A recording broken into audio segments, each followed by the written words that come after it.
अखण्डमण्डलाकारं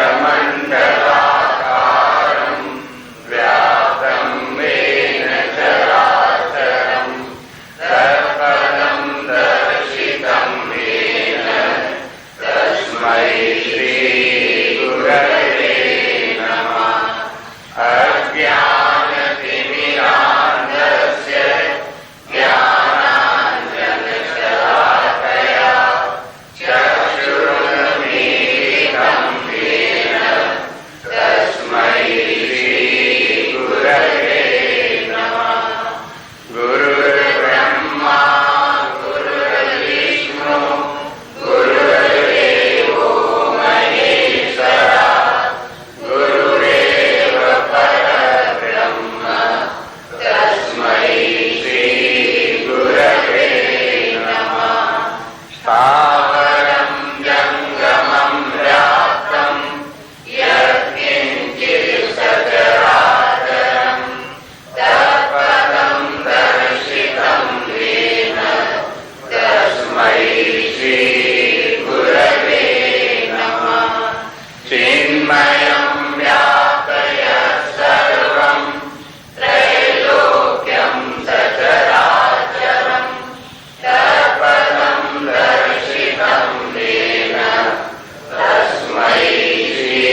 कल गीता की महिमा पर विचार कर रहे थे।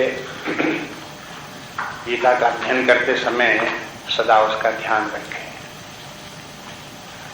और गीता में महत्व बुद्धि रखते हुए, मूल्य बुद्धि रखते हुए उसका अध्ययन करें। प्रारंभ में भले ही उसकी महिमा समझ में ना आवे, लेकिन जैसे जैसे उसका अध्ययन करेंगे और उसकी गहराई में जाएंगे, वैसे ही बुद्धि का विकास होगा, आंतरिक शक्तियां जागृत होंगी और गीता की महिमा भी समझ में आएगी। गीता केवल जैसे तमाम पुस्तकें दुनिया की विभिन्न विषयों पर होती हैं, उसी प्रकार की एक पुस्तक हो ऐसा नहीं है। गीता जो है एक ग्रंथ जरूर है और धर्म ग्रंथ है, लेकिन ये आध्यात्मिक विकास का एक साधन है। इसका अध्ययन भी व्यक्ति के साधना में सहायक है। और साधन जिसमें वर्णन किए हैं वो तो करने ही चाहिए, लेकिन गीता का अध्ययन भी व्यक्ति को एलिवेट करता है, उसको बराबर ऊपर उठाने का प्रयास करता रहता है। बार बार जैसे जैसे व्यक्ति अध्ययन करेगा तो उसके अंदर एक उत्थान होता है, अनफोल्डमेंट होता है। इसलिए ये गीता शास्त्र जो है अध्ययन, उसको भी एक साधना समझ करके नित्य उसका अध्ययन करना चाहिए, रोज उसका विचार करना चाहिए। ये भी आपको बता चुके हैं कि गीता ग्रंथ जो है अध्यात्म विद्या का ग्रंथ है, और अध्यात्म विद्या का अर्थ है वो विद्या जिसका कि संबंध हमारे अपने आप से है। ये है श्रीमद् भगवद गीता ग्रंथ, अध्यात्म विद्या का ग्रंथ है। मैंने इसका अध्ययन करते समय हमारी दृष्टि अपने आप पर होनी चाहिए, सब्जेक्टिव दृष्टि से इसका अध्ययन करना चाहिए। गीता का अध्ययन करके हम इसमें जो कुछ लिखा है उसको बाहर देखने की कोशिश न करें, अन्य लोगों को देखने की कोशिश न करें। इसका अध्ययन करें और बराबर अपने आप को देखें। अगर इसमें गलती हो गई या लापरवाही बरत गए, दूसरी तरफ देखने लगे, तो गीता का जो लाभ हमको होने वाला है वो नहीं होगा, रह जाएगा। कॉलेजों में भी जहाँ फिलॉसफी डिपार्टमेंट हैं, उनमें दर्शन की कक्षाएं लगती हैं और भगवद गीता का भी उसमें फिलॉसफी और भगवद गीता करके भी पढ़ाई जाती है, लेकिन वहाँ पर वो ऑब्जेक्टिव वे में पढ़ाई जाती है। आप भगवद गीता को पढ़ो, उसके गुण दोषों को देखो, उसमें कौन पॉइंट्स जो है वो मेरिट के हैं, कौन डिमेरिट के हैं, कहाँ तक तर्क संगत है, कहाँ तक तर्क संगत नहीं है, बस इसी की आलोचना करते रहो। ये academic type of learning and teaching है, लेकिन ये जो है हमारा धर्म ग्रंथ है, अध्यात्म विद्या का ग्रंथ है। इसका मुख्य प्रयोजन यही है और उपयोग भी यही है कि हम इसका अध्ययन करते हुए अपने आप अपने अंदर देखें और अपना विकास करें। यदि गीता के पहले अध्याय में जब हम प्रारंभ करते हैं तो देखते हैं कि एक ऐतिहासिक घटना का वर्णन है, लेकिन व्यास जी ने उसका निरूपण इस प्रकार से किया है और आचार्यों ने भी उसका तात्पर्य इस प्रकार से बताया है कि भले ही वो ऐतिहासिक घटना हो, लेकिन वो एक शाश्वत घटना है और अपने अंदर भी घटित हो रही है। महाभारत अपने अंदर भी चल रहा है, वो अपने अंदर के महाभारत को देखें। इसमें दोनों पक्षों में कौन कौन है उनको समझने की कोशिश करें। इसलिए जब ये पहले श्लोक से प्रारंभ करते हैं, उसी समय से दोनों तरफ देखें, ऐतिहासिक वर्णन किस प्रकार से है और फिर वो ऐतिहासिक वर्णन किस प्रकार से अपने अंदर घटित हो रहा है उसको भी देखें। पहले श्लोक से, पहले अध्याय के पहले श्लोक से प्रारंभ करते हैं, उसको भी देखें, शुरू करते हैं। एक बात और ध्यान में रखने की है, उसका विचार बाद में करेंगे। वो ये है कि इस अध्याय का नाम है विषाद योग। हर अध्याय का नाम कोई न कोई योग पर है। योग है, कर्म योग है, संन्यास योग है, कर्म संन्यास योग है, कहीं भक्ति योग है, कहीं ज्ञान योग है, सांख्य योग है, इस प्रकार से विभिन्न नाम हर अध्याय के हैं। पहले अध्याय का नाम विषाद योग है। अब ये विषाद योग इसका नाम क्यों है? अभी केवल इतना ही जानने की बात है कि इस अध्याय में हम देखते हैं कि अर्जुन विषादग्रस्त हो जाता है, इसलिए इस अध्याय का नाम विषाद योग है। लेकिन विषाद तो दुनिया में सबको होता है, ये योग क्यों है ये बात अंत में देखेंगे। फिर विषाद भी एक योग हो सकता है, किस दृष्टि से हो सकता है। अभी ये देखें कि यह गीता ग्रंथ प्रारंभ किस प्रकार से होता है। तो पहला श्लोक इस प्रकार से है, धृतराष्ट्रवाच धर्मक्षेत्रे कुरुक्षेत्रे समवेतायुत्सवः मामकः पाण्डवाश्चैव किम कुर्वत संजय धर्मक्षेत्रे कुरुक्षेत्रे समवेतायुत्सवः मामकः पाण्डवाश्चैव किम कुर्वत संजय।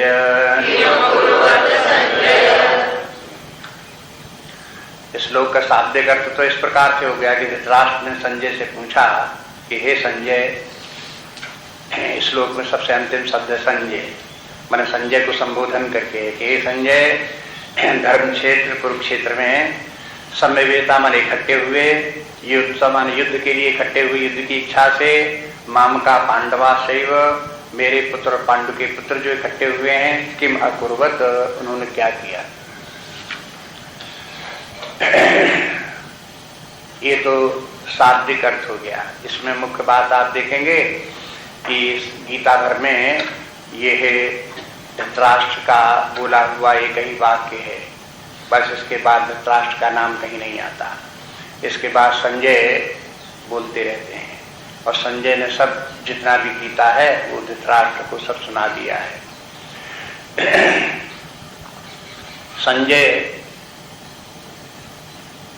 शब्द का तात्पर्य ये है कि जिसने अपनी इंद्रियों पर, अपने मन पर विजय प्राप्त कर ली हो, वो संजय है।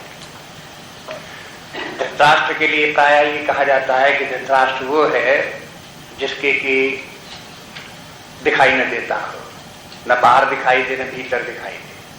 बाहर तो धृतराष्ट्र को तो बाहर नहीं दिखाई देता, और उसका जब आध्यात्मिक इंटरप्रिटेशन करें, इसके माने अंदर भी उसको जिसके कि नेत्र नहीं है, आंतरिक नेत्र भी नहीं है। आंतरिक नेत्र है ज्ञान और वैराग्य। तुलसीदास जी ने बताया कि आंतरिक नेत्र क्या होता है, कहा कि बताया ज्ञान और वैराग्य ही आंतरिक नेत्र हैं। जिसके आंतरिक नेत्र नहीं खुले, माने ज्ञान वैराग्य जिसका उदय नहीं हुआ, मानो अपने हृदय से भी, भीतर से भी अंधा है, बाहर भी अंधा, भीतर भी अंधा। इस प्रकार से धृतराष्ट्र जो है आध्यात्मिक में अज्ञान के प्रतीक हैं। जिसके कि हृदय के नेत्र नहीं खुले, उसकी आंखें बंद हैं, उसे सत्य नहीं दिखाई देता, भ्रांति में ही भटकता रहता है जीवन में। धृतराष्ट्र के 100 पुत्र हैं, दुर्योधन उनमें सबसे बड़ा है, और ये है 100 पुत्रों के सहित। और जितने युद्ध क्षेत्र में जाकर के पहुंचे, जितनी 11 अक्षौणी सेना आपको बताई थी, दुर्योधन अपने 99 भाइयों के साथ, और उसमें जितने भी उनके रिश्तेदार इत्यादि दुर्योधन के थे, और बहुत से राजा उनके मित्र राज्य थे, वो सभी इकट्ठे हुए थे युद्ध करने के लिए। और दूसरी तरफ पांडु के पुत्र पांडव है। पांडव जो है वो धर्मराज युधिष्ठिर कहलाते हैं, उनके भाई हैं। इसलिए धर्म का पक्ष जो है वो युधिष्ठिर का है। धर्मराज युधिष्ठिर कहकर के ये बता दिया कि वो धर्म के पक्ष के 5 पांडव हैं। भाइयों में भी देखते हैं तो 20 गिनती में 20 गुना अंतर है। केवल 5 पांडव हैं और 100 कौरव हैं, इतना अंतर है। लेकिन 100 कौरव जो है वो नेगेटिव टेंडेंसी के सूचक है, नेगेटिव टेंडेंसी, अधर्म के पक्ष के हैं। लेकिन 5 पांडव जो है वो धर्म के पक्ष पर हैं। पांडवों की तरफ केवल 7 अक्षौणी सेना है। ये भी इस बात की सूचना है कि देखो संसार ऐसा ही है। इसमें आप अगर बहुमत की तरफ देखेंगे तो सदा आपको क्या दिखाई देगा? संसार में सब जगह अधर्म ही अधर्म छाया हुआ है, सब जगह दुराचार पापाचरण फैला हुआ है। इसलिए आप देखेंगे अखबार पढ़ें तो अखबारों में जब सारे संसार में क्या हो रहा है, बस यही कितने चोर हैं, कितने डाकू हैं, कितने पकड़े गए, कितने की कत्ल हुआ, कितना की मारे गए, क्या हुआ, इस प्रकार के जितने भी ये घटनाएं घट रही हैं संसार में, उन्हीं का सबका वर्णन वो लोग करते रहते, क्योंकि अधिकांश संसार में यही होता रहता है। जो धर्म के पक्ष में है, अध्यात्म के पक्ष में है, सदाचार के में है, उनकी संख्या कम है। अब यहीं से एक निर्णय लेना पड़ेगा, विचार करना पड़ेगा अपनी बुद्धि में कि हम बहुमत का पक्ष लें कि अल्पमत का।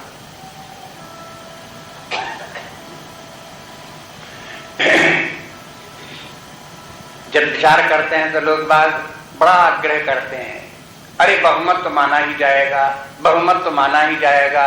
जब सारे संसार में भ्रष्टाचार धर्म है तो हमें तो उनके पक्ष में रहना ही पड़ेगा, नहीं तो जिंदगी कैसे चलेगी, कैसे हमारा काम चलेगा, ये तो करना ही पड़ेगा।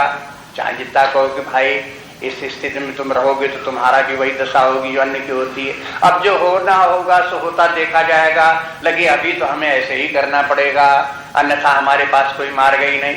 इस प्रकार की धारणा समाज में जो फैली हुई है, शास्त्र जो है उनकी निंदा करता है, सावधान करता है कि इस प्रकार का चिंतन, इस प्रकार का विचार त्याग दो, इससे तुम्हारा कल्याण होने वाला नहीं है, न तुम्हारा होने वाला है और न सारे संसार का होने वाला है तुम्हारे साथ में। चाहे तुम्हें जीवित रहो, चाहे भूखो मरो, लेकिन अधर्म का पक्ष मत लो। तो कहते अपनी रक्षा तो करनी पड़ेगी, भूखों मरने से कैसे काम चलेगा। लेकिन शास्त्र कहते हैं भूखों मरने को तैयार रहो, लेकिन अधर्म का पक्ष मत पकड़ो।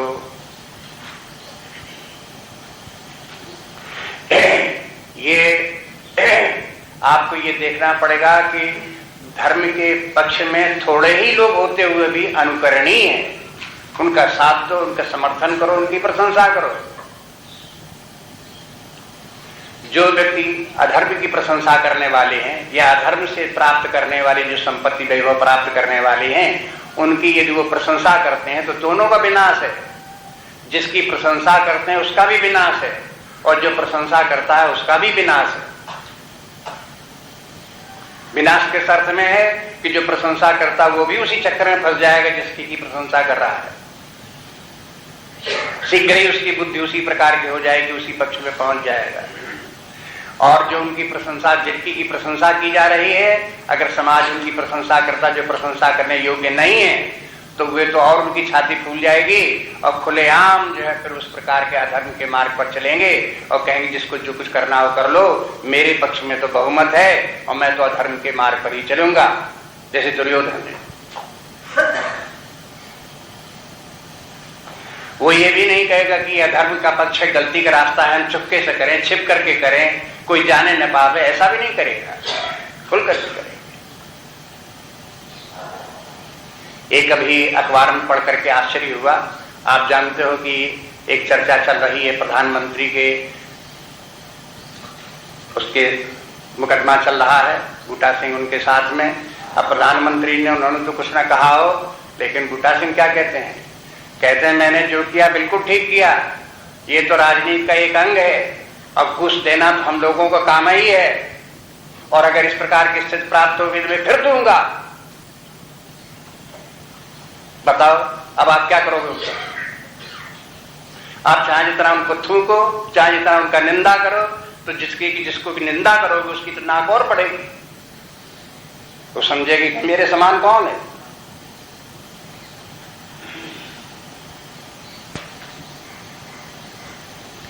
इसलिए संसार में इसमें सावधान होकर के रहना चाहिए और जो सही रास्ता जीवन का है, जो सन्मार्ग है, उसे पकड़ना पड़ेगा। जो जीवन के जो उच्च मूल्य हैं उनको समझना पड़ेगा और इससे काम नहीं चलेगा कि इन जीवन के उच्च मूल्यों को पकड़ करके हम चलने लगे तो फिर हमें जो है वो हमारा विनाश होगा या दुर्बलता आएगी या हम कुछ नहीं कर पाएंगे या हम पिछड़ जाएंगे। इस प्रकार की बातों को सोचने से काम नहीं चलता। ये बस इसी का जो है ये है, ये दोनों तरफ से जो सेनाएं खड़ी हुई हैं, अब इनका जो है ऐतिहासिक तो पृष्ठभूमि आपको पहले बता दी। उसके अनुसार ये है, पांडवों की सेना और कौरवों की सेना कुरुक्षेत्र के मैदान में इकट्ठी हुई। कुरुक्षेत्र क्यों कहते हैं? राजा कुरु थे पहले और उन्हीं के क्षेत्र में ये स्थान था, इसलिए इसे कुरुक्षेत्र कहते थे। राजा कुरु का राज्य उधर हस्तिनापुर से लेकर के इधर पंजाब की तरफ दूर तक उनका राज्य था और उन्हीं के क्षेत्र में, उन्हीं के राज्य में, देश राज्य तो देश भर था, देश में तमाम राजा थे, लेकिन राजा कुरु के क्षेत्र में ये मैदान आता था जो बहुत बड़ा मैदान था और हस्तिनापुर के पास पड़ता था। इसलिए सब लोग वहीं पर युद्ध करने के लिए निश्चय हुआ कि ये बड़ा मैदान है, सब सेनाएं यहाँ इकट्ठी हो जाएंगी, यहाँ पर युद्ध हो सकता है, इसलिए वहां सब लोग इकट्ठे हुए।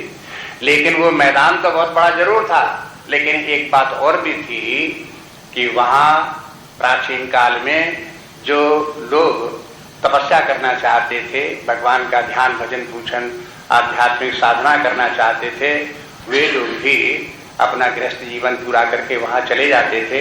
वानप्रस्थी और सन्यासी जीवन, महा एकांत का जीवन व्यतीत करते थे, शास्त्रों का अध्ययन करते थे, धर्म की चर्चा करते थे, परमात्मा का चिंतन किया करते थे।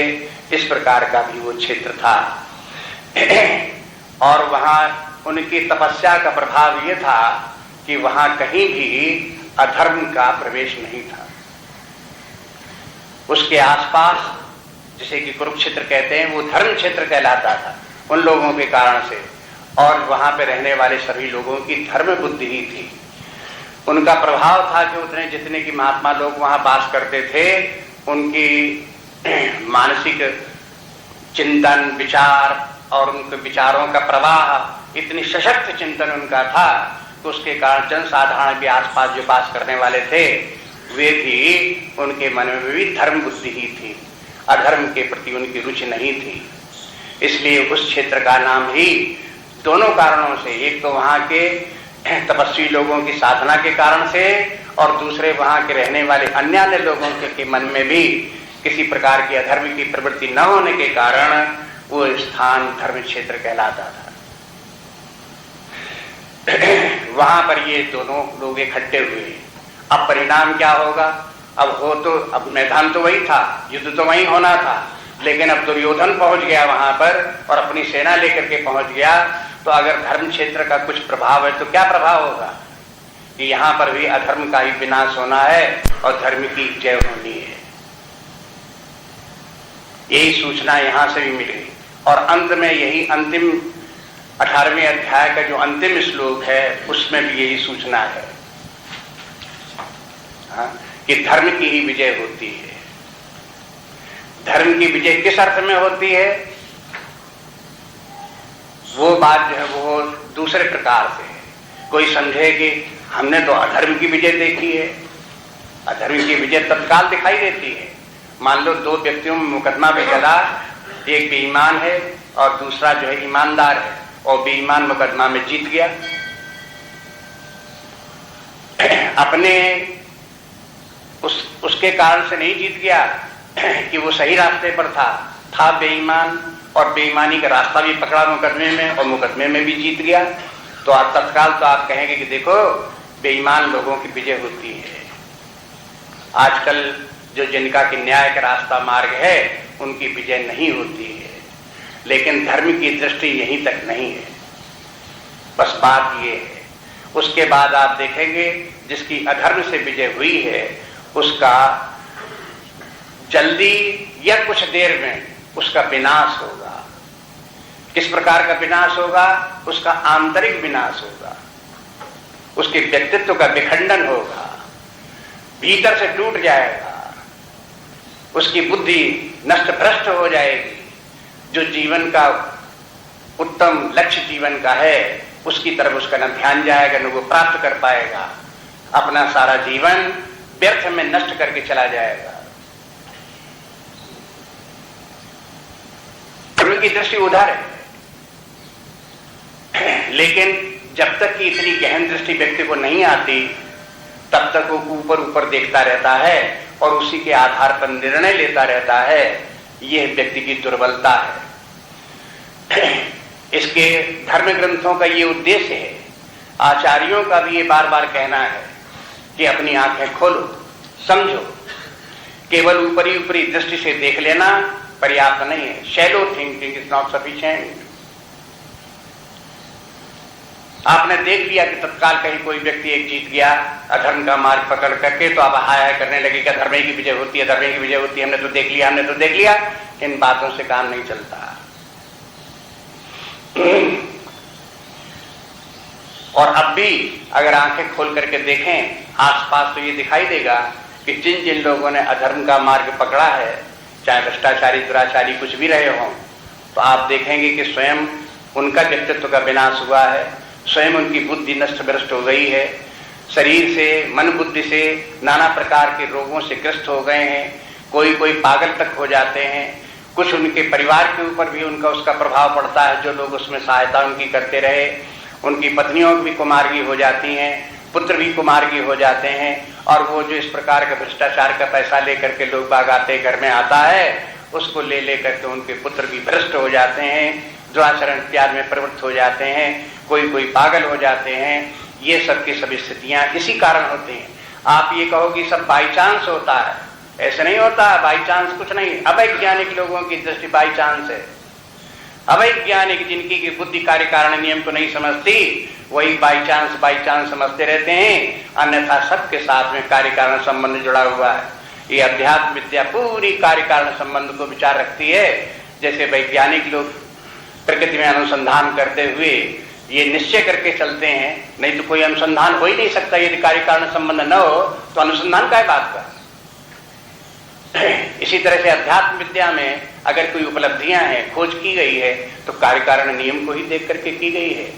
इसलिए जीवन के जो विकृत रूप हैं वो अधर्म के कारण ही है। समाज के भी जो विकृत रूप हैं वो अधर्म के ही कारण है। जब एक व्यक्ति अधर्म के मार्ग पर चलता है, उसका व्यक्तित्व विकृत होता है, तो वो तो नष्ट होता ही होता है। यदि एक परिवार अधर्म के मार्ग पर चलेगा और उसका विकृत होता, पूरा पूरा परिवार नष्ट हो जाएगा। इसी प्रकार से शास्त्र ये कहते हैं कि अगर समग्र समाज, अधिकांश समाज इस प्रकार से दुराचारी भ्रष्टाचारी हुआ, अधर्म के मार्ग पर जाने वाला हुआ, उसी को उसने अपने जीवन का विधान मान लिया, तो उस समाज का भी विनाश हो जाएगा। इसलिए धर्म की परिभाषा ही है क्या? धर्मो रक्षति रक्षतः। धर्म ही रक्षा करता है, अधर्म तो विनाश ही करता है। आप धर्म की रक्षा करोगे तो धर्म लौट कर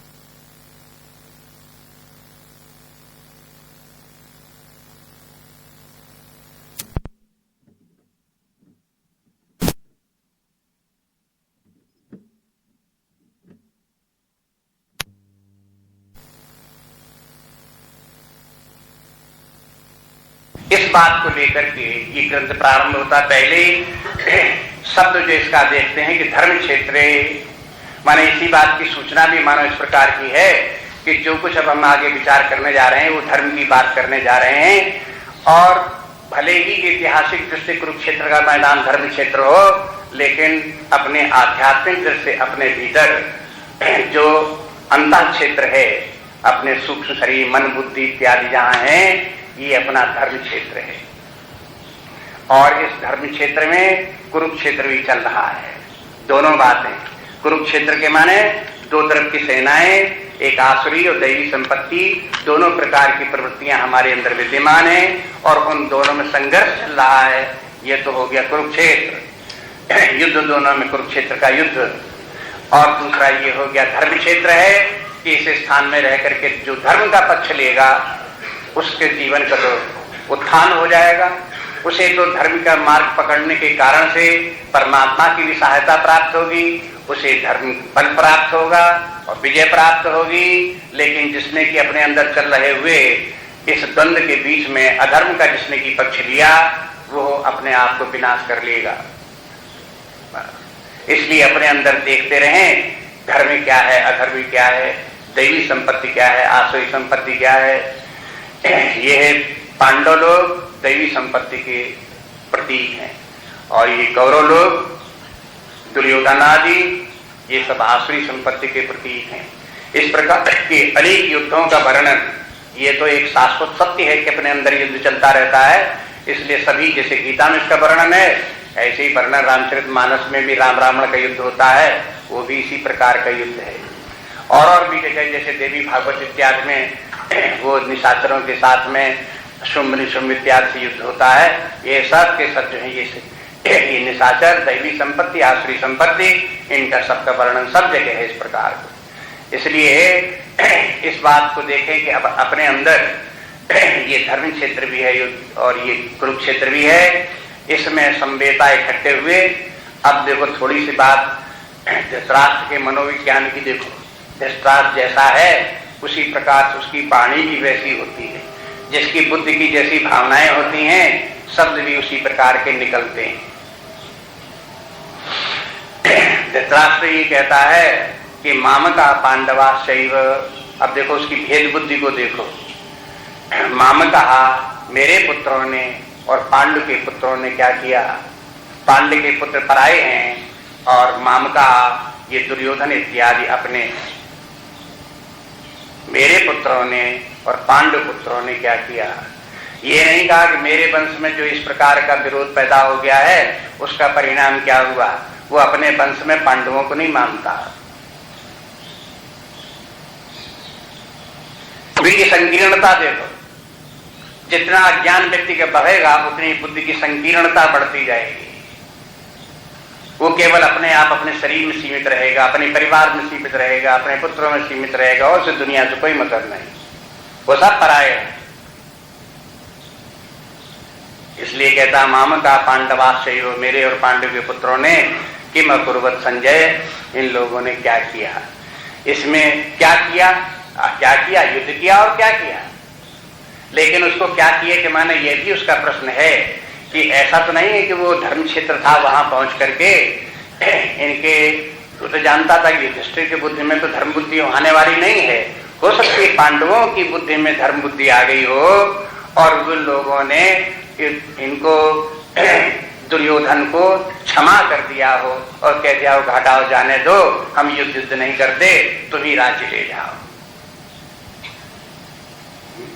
तो युद्ध हुआ अथवा नहीं हुआ, ये तो उसे विश्वास था धृतराष्ट्र को कि दुर्योधन क्षमा नहीं करेगा।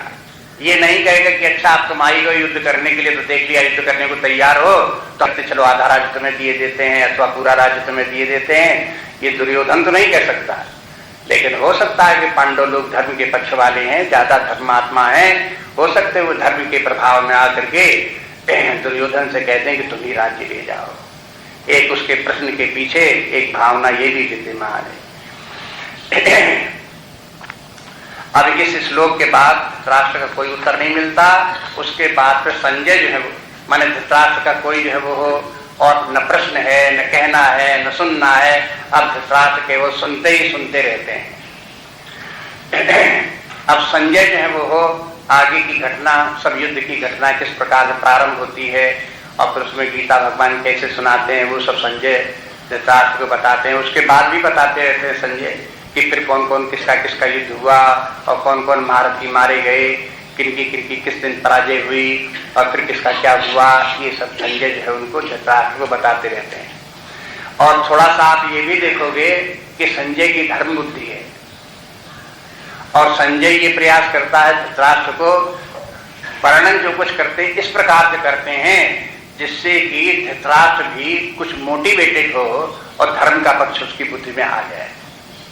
बोलते इस प्रकार से वर्णन तो जो कुछ सत्य है वो करते ही करते हैं, जिस प्रकार घटनाएं घटती हैं, कोई झूठ नहीं बताते। लेकिन वर्णन करने का भी तरीका एक होता है, ये एक होता है कि एक तो उसके निगेटिव जो पक्ष है उसको बतावें, हाईलाइट करें, और दूसरा एक पॉजिटिव है उसको हाईलाइट करें।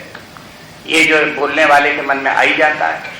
जब कभी कोई कहता है घटना ऐसे हुई, तो जब घटना का वर्णन करता है, अगर दो व्यक्ति उस घटना का वर्णन करेंगे तो चाहे दोनों ही सत्य बोलें हैं, लेकिन एक के वचन में एक बात जो है उसकी प्रधानता होगी और दूसरे के वचनों में दूसरी ही बात की प्रधानता होगी। ये जो बात होती है, इस प्रकार से बोलने का जो तरीका होता है, उसी को संजय की बात में भी देखेंगे कि संजय वर्णन कैसे करते हैं। अब संजय जो आगे प्रारंभ करते हैं तो युद्ध क्षेत्र में दोनों तरफ की सेनाएं पहले दिन इकट्ठी हुई और कैसे युद्ध का प्रारंभ हुआ उसका वर्णन करते हैं। और उसमें पहले ये बताते हैं कि देखो इसने दुर्योधन ने क्या किया, और दुर्योधन की गतिविधि का प्रारंभ संजय करते हैं। और दुर्योधन को गतिविधि का वर्णन करते समय भी ये संकेत करते रहते हैं कि दुर्योधन के पास 11 क्षोणी सेना होते हुए भी, ज्यादा बलवान होते हुए भी उसका मनोबल कमजोर है। देखो ये बात जो है, ये अध्यात्म विद्या हमेशा जो है सूक्ष्म बात, आंतरिक बात, मन बुद्धि उसके ऊपर बल देती है। बाहरी वस्तुओं को देख करके उनके ऊपर उनका मूल्य उतना नहीं है। अगला श्लोक देखिए। संजय उवाच दृष्ट्वा तु पांडवानीकम् व्यूढम् दुर्योधनस्तदा आचार्यमुपसंगम्य राजा वचनमब्रवीत्। दृष्ट्वा तु पांडवानीकम् व्यूढम् दुर्योधनस्तदा आचार्यमुपसंगम्य राजा वचनमब्रवीत्।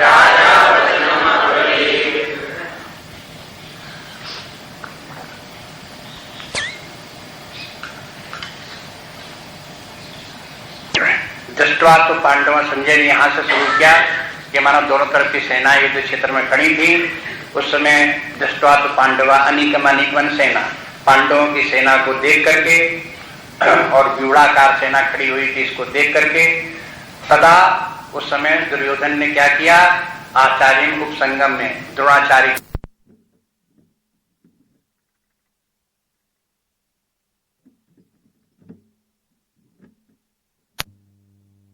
और अब वचनम अब्रवीत, और इस प्रकार से बोले। राजा शब्द जो है दुर्योधन के साथ जोड़ लो, राजा दुर्योधन। संजय कहते हैं कि इस समय दोनों तरफ की सेनाएं खड़ी, राजा तो दुर्योधन ही है। अब वो दुर्योधन राजा ने क्या किया, पहले उसकी बात को सुनो। कहते हैं वो जो है उन्होंने, दुर्योधन ने पहले खड़े होकर के देखा कि पांडवों की सेना सामने खड़ी हुई है, और क्या कौन कौन को देखा कि व्यूढ़ाकार खड़ी हुई।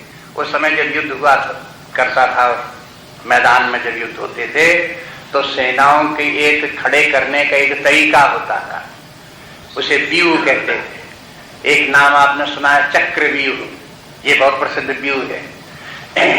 इसी प्रकार से और भी बहुत प्रकार के व्यूह हुआ करते। चक्रव्यूह तो एक प्रकार का व्यूह है। व्यूह के माने सेनाओं को इस प्रकार से घुमा फिरा करके इस प्रकार से खड़ी की जाए कि जिनके ऊपर आक्रमण करें तो वो सेना का कुछ बिगड़े नहीं, सुरक्षित बनी रहे, बल्कि वो सेना शत्रु सेना से लड़े तो शत्रु को तो पराजित करे, उसका तो विनाश करे, लेकिन अपनी सेना सुरक्षित रहे।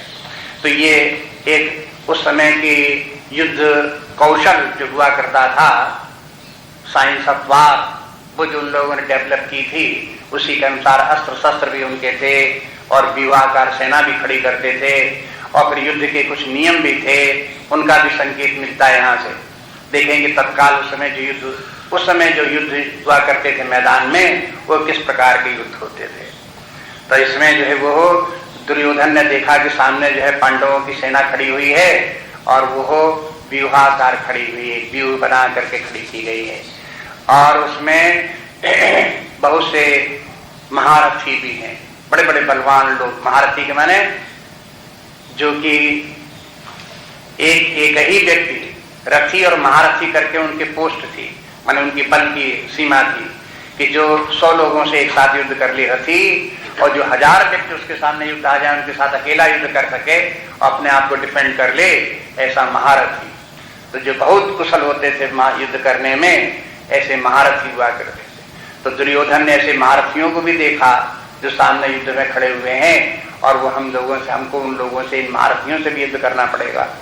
उन सबको उसने देखा और देख के बाद फिर अब वो दुर्योधन द्रोणाचार्य के पास गया। आचार्यम, आचार्य के माने द्रोणाचार्य, जिन्होंने कि द्रोणाचार्य ने पांडवों को और कौरवों को सबको ये युद्ध विद्या सबको सिखाई थी। ये युद्ध विद्या में बड़े ही प्रवीण थे द्रोणाचार्य। द्रोणाचार्य क्षत्रिय नहीं थे ब्राह्मण, लेकिन उन्होंने युद्ध विद्या सीखी थी और बड़ी कुशलता उसमें प्राप्त की थी और उसके युद्ध विद्या के ये आचार्य थे। और इन दोनों परिवार के जो दोनों पक्ष थे, इन दोनों को ही उन्होंने साथ साथ पढ़ाया था। सबने युद्ध विद्या सीखी थी उन्हीं से, द्रोणाचार्य से ही। और उसके अलावा भी और भी लोगों ने द्रोणाचार्य से शिक्षा विद्या सीखी थी, जो कि कौरव पांडवों में नहीं थे, उसके बाहर के भी थे। उन्होंने भी इनसे वो युद्ध विद्या का ज्ञान प्राप्त किया था। ये आगे आपको स्पष्ट हो जाएगा। इसलिए द्रोणाचार्य, ये दुर्योधन जो है वो द्रोणाचार्य के पास जाता है, माना द्रोणाचार्य उस समय थोड़ी दूर पर खड़े हुए हैं। तो दुर्योधन अपने रथ को ले जाता है, द्रोणाचार्य जी के पास पहुंचता है और उनके पास जाकर के ये बोलता है।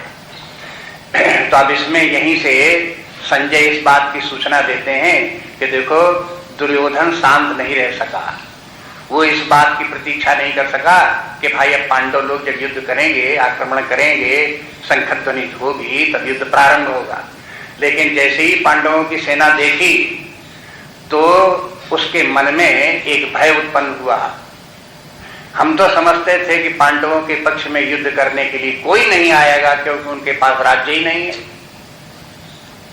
लेकिन आप तो देखते हैं उसके पास इतनी बड़ी सेना खड़ी हुई है। अब उसको ये लगने लगा कि आखिरकार ये क्या है, अब हम जीत पाएंगे नहीं जीत पाएंगे। यद्यपि 11 अक्षौणी सेना, उसे मालूम है कि हमारी तरफ 11 अक्षौणी सेना, उधर केवल 7 अक्षौणी सेना है, तो भी दुर्योधन अपने अन्याय के पक्ष के कारण से भीतर से जो उसकी दुर्बलता है वो उसके मन में खलबली पैदा करती रहती है, अशांत उत्पन्न करती है। उसी अशांत के कारण, अधैर्य के कारण से वो द्रोणाचार्य के पास जाता है और जब बोलता भी है तब भी उसकी मनोवैज्ञानिक स्थिति की सूचना मिलती है। आगे देखो जाकर क्या कहता है। पश्येतां पांडुपुत्राणाम् आचार्य महतीं चमूम् व्यूढां द्रुपदपुत्रेण तव शिष्येण धीमता। पश्येतां पांडुपुत्राणाम् आचार्य महतीं चमूम् व्यूढां द्रुपदपुत्रेण तव शिष्येण धीमता। पश्येतां पांडुपुत्राणाम, बोले कि आप देखिए इन पांडुपुत्रों को देखिए। मन उनका ध्यान उधर की तरफ आकृष्ट करता है कि आप देखो जरा, सामने पांडुपुत्र खड़े हुए हैं, पांडव लोग खड़े हुए हैं, महातीम चमू, और उनकी बहुत बड़ी सेना है। अब देखो बहुत बड़ी सेना उसको दिखाई दे रही, केवल 7 अक्षौणी सेना है, बड़ी सेना इसकी है, लेकिन दुर्योधन को जो है वो उसकी जो है बहुत बड़ी सेना। किस अर्थ में बहुत बड़ी सेना है कि वो आशा नहीं रखता था कि इतने लोग उनके पक्ष में आ जाएंगे। आशा से ज्यादा लोग इकट्ठे हो गए, इसलिए उसे दिखाई देता है तो बहुत बड़ी सेना इकट्ठी हो गई इनकी। वो अपनी सेना की गिनती से कंपेयर नहीं करता, अपनी एक्सपेक्टेशन से उसकी तुलना करता है कि हम तो समझते थे इतने लोग कहाँ इनके पक्ष में आ पाएंगे, इनके जब इनके पास राज्य नहीं है तब ये आखिरकार लड़ने आएंगे, तो ये लड़ने आएंगे 10-5 लोग और आ जाएंगे बस, और इतने थोड़े लोग आ जाएंगे, कितनी इतनी बड़ी सेना इकट्ठी हो जाएगी। कहते इनके पास तो बहुत सेना इतनी बड़ी आ गई थी। और व्यूढ़ाम द्रुपद पुत्रेण, और इस सेना को देखो व्यूढ़ाकार भी खड़े किए हुए हैं। व्यूह में सेना को खड़ा करने के माने ये कि ये लोग युद्ध करने में कुशल भी हैं और व्यूह रचना की कुशलता भी जानते हैं। और दूसरी बात ये जो शब्दावली जितनी भी दुर्योधन की है, इसमें कई प्रकार से अर्थ लग सकते हैं। एक ये भी कहते हैं कि देखो व्यूढ़ाम द्रुपद पुत्रेण तव शिष्येण धीमता, ये जो पांडवों की सेना को व्यूहाकार खड़ा किया है, ये किसने किया है? ये जो द्रुपद के पुत्र धृष्टद्युम्न हैं, उन्होंने इसको इस प्रकार से खड़ा किया है। और तब शिष्येण, ये आप ही के शिष्य हैं। माने अपना सही अपने विरोध करने के लिए आ जाए, लड़ने के लिए।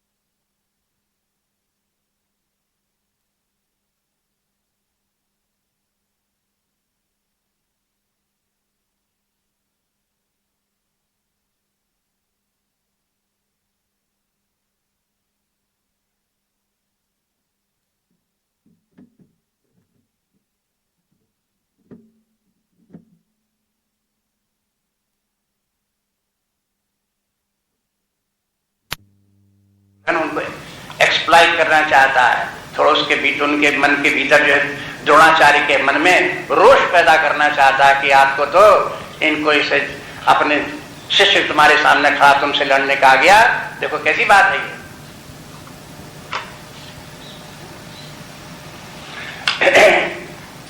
दूसरी तरफ जो है उसे ये भी दिखाई देता है कि पांडवों की सेना को धृष्टद्युम्न जो है ये उस समय भी ये है अपनी युद्ध कुशलता में बड़ा प्रवीण हो गया था। अब अध्ययन तो सभी करते हैं अपने अपने विषय का, और युद्ध की विद्या भी सभी ने सीखी, लेकिन कौन किसमें कितना प्रवीण हो गया वो अलग बात थी। इसलिए उस समय जो है वो सेना को कमांड करने का काम जितना अच्छा धृष्टद्युम्न को मालूम था, उस समय ये दिखाई दिया पांडवों को और कोई नहीं कर सकता है।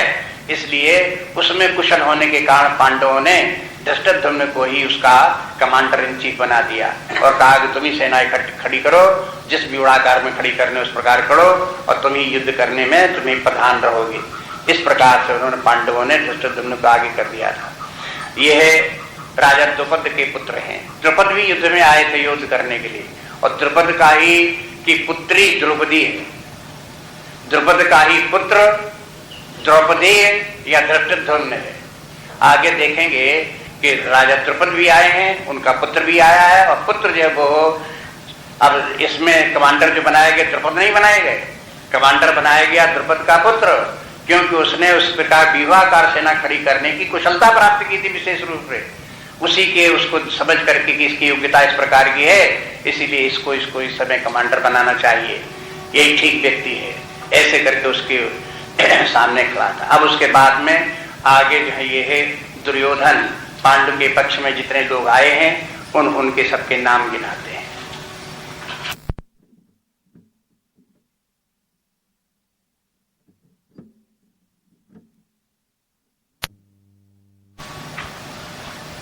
अत्रशूरा महेश्वासा भीमार्जुन समायुधि युधानो विराटस्य द्रुपदस्य महारथा अत्रशूरा महेश्वासा भीमार्जुन समायुध युधानो विराटस्य द्रुपदस्य महारथा। अब ये इनके सबके नाम है। अत्रशूरा, अत्र के माने पांडवों की सेना में जो सूर है। देखो एक शब्द होता है सूर, एक होता है वीर।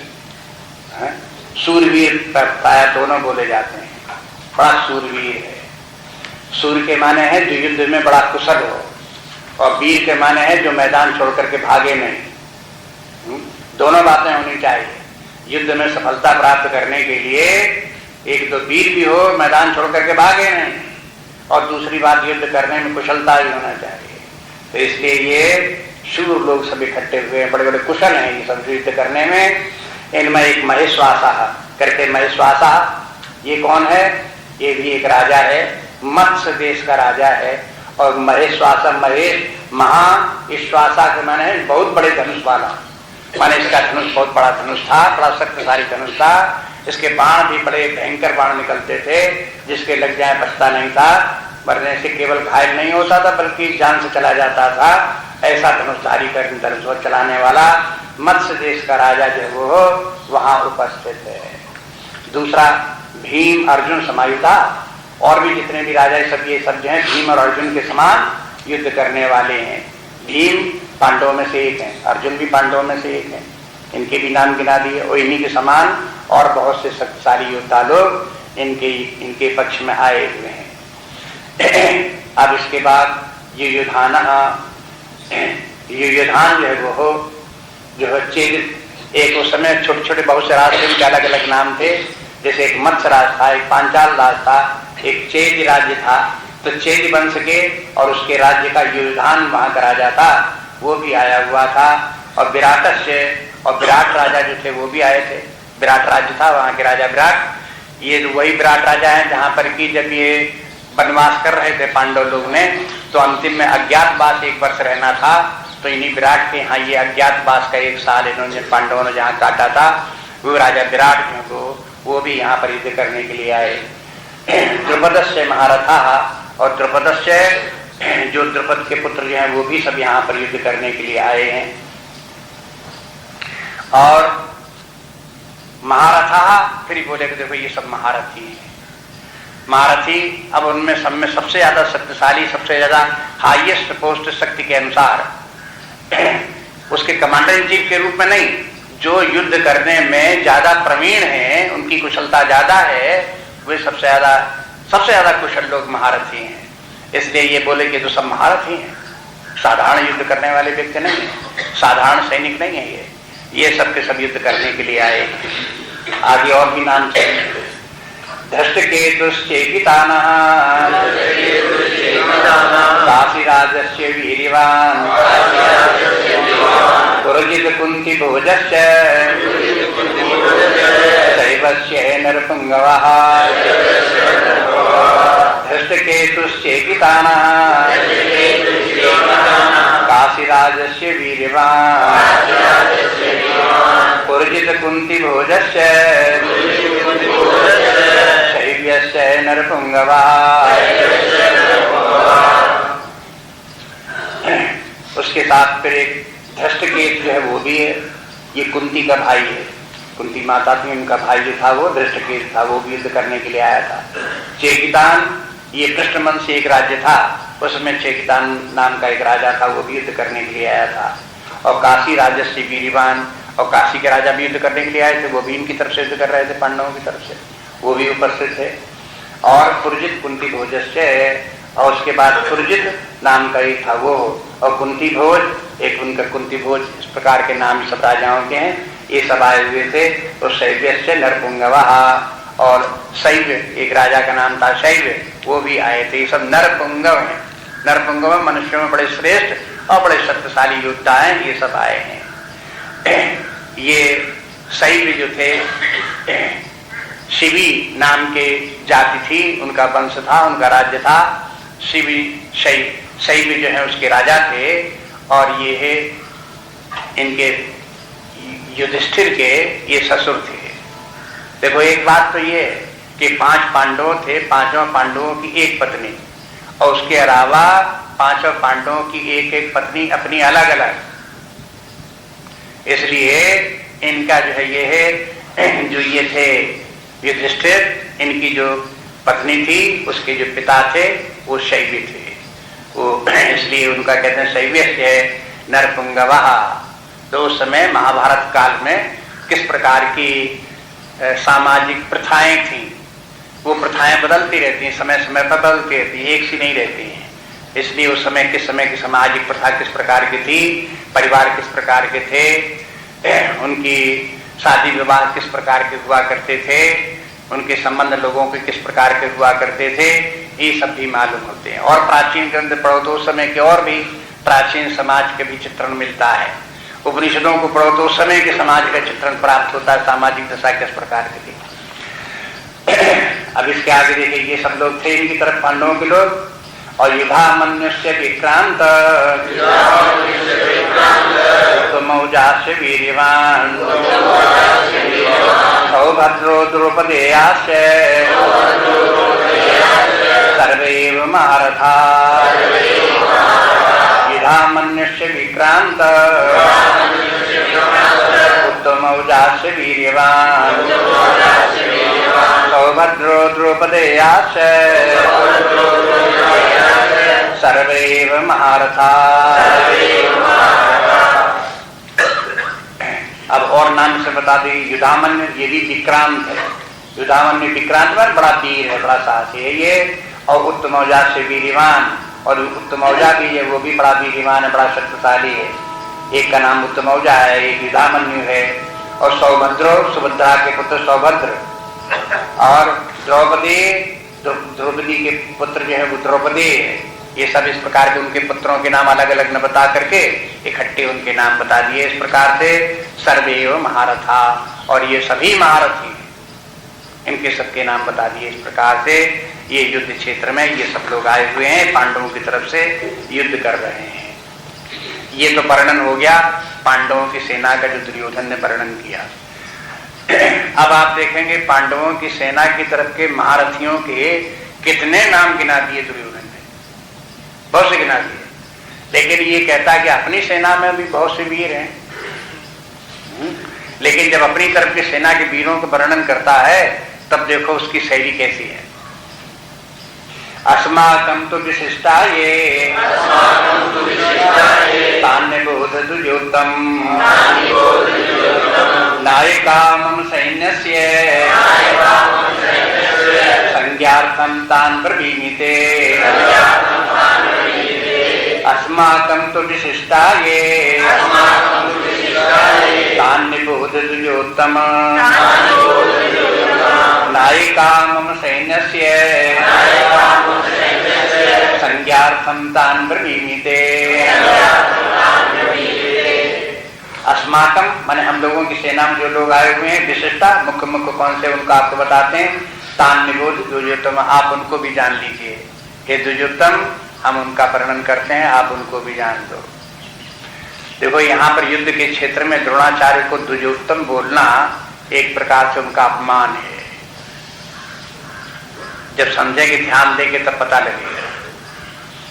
द्विज के माने जो युद्ध नहीं करता है, ये तो क्षत्रियों का काम युद्ध करना है। वे लोग तो शांत प्रिय होते हैं, साधना करें, उपासना करें, परमात्मा को प्राप्त करने की कोशिश करें, उधर लगें। युद्ध करना जैसा उनका काम थोड़ी है। दुर्योधन उनको दुर्योत्तम कह करके चाहे तो उनको चढ़ा रहा हो, चाहे उत्तेजित कर रहा हो, चाहे उनको सावधान कर रहा हो, कुछ इस प्रकार की बात उसको है। तो ये कहता है कि हे दुर्योत्तम, अपनी तरफ के जितने लोग हैं उनको भी आप देखो। नायिका मम सैन्य से, हमारे सेना के जो नायक हैं, संज्ञार्थम तान, आपकी जानकारी के लिए, तान ब्रवीमिते, उनको हम आपको बताते हैं, उनको भी आप जान लो। आगे कौन कौन से हैं देखिए। भवान भीष्मस्य कर्णस्य कृपस्य समितिञ्जयः अश्वत्थामापि कर्णस्य सोमदत्तिस्तथैव च। भवान भीष्मस्य कर्णस्य कृपस्य समितिञ्जयः अश्वत्थामापि कर्णस्य सोमदत्तिस्तथैव च।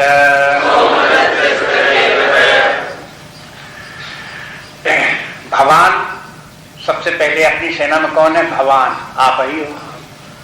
वहीं से गिनती शुरू कराई कि सबसे पहले तो आप है, द्रोणाचार्य। भीष्म से है, उसके बाद भीष्म पितामह भी खड़े हुए हैं, वो भी है। इसके बाद नंबर 2 कर्ण से, कर्ण भी है। कर्ण भी दुर्योधन की तरफ से लड़ रहा था, यद्यपि वो हो उसे पता नहीं है पांडवों का ही भाई है। लेकिन वो जो है वो सूर्यपुत्र कर्ण है, वो दुर्योधन की तरफ से युद्ध कर रहा है। उसका भी गिनाया कि ये भी बड़ा शक्तिशाली है, और था भी बड़ा शक्तिशाली। उसको दैवी इस प्रकार की शक्ति प्राप्त थी, कवच पत्थर धारण किए, जिसके ऊपर आक्रमण करो तो कुछ उसे लगे ही नहीं, पराजित ही न हो, इस प्रकार का कर्ण था। और कृपस्य समितिञ्जयः, और राजा ये जो है ये कृपाचार्य, ये भी आचार्य थे, कृपाचार्य। ये भी कृपाचार्य भी द्रोणाचार्य के ही रिश्तेदारों में थे, साले हो बहनोई हो, कोई इसी प्रकार के उनके संबंधी थे। ये दोनों, ये भी सब इसलिए उनकी रिश्तेदारी में बता दिया कि देखो कृपाचार्य भी आपके साथ खड़े हुए, ये भी बड़े योद्धा हैं। अश्वत्थामा, अश्वत्थामा तो द्रोणाचार्य का पुत्र ही है। तो देखो सब क्या उनको द्रोणाचार्य को द्रोणाचार्य के रिश्तेदारों पुत्रों को विशेष रूप से ज्यादातर उन्हीं को गिना देते हैं। एक आध नाम और ले दिए, जैसे विकर्ण है। ये विकर्ण दुर्योधन के 100 भाइयों में से एक है, विकर्ण भी उसका नाम है। वो भी वहां पर खड़ा हुआ। महारथी ये भी है। और सोमदत्तिस तथैविचय है। और सोमदत्तिस माने सोमदत्त में सोमदत्त का पुत्र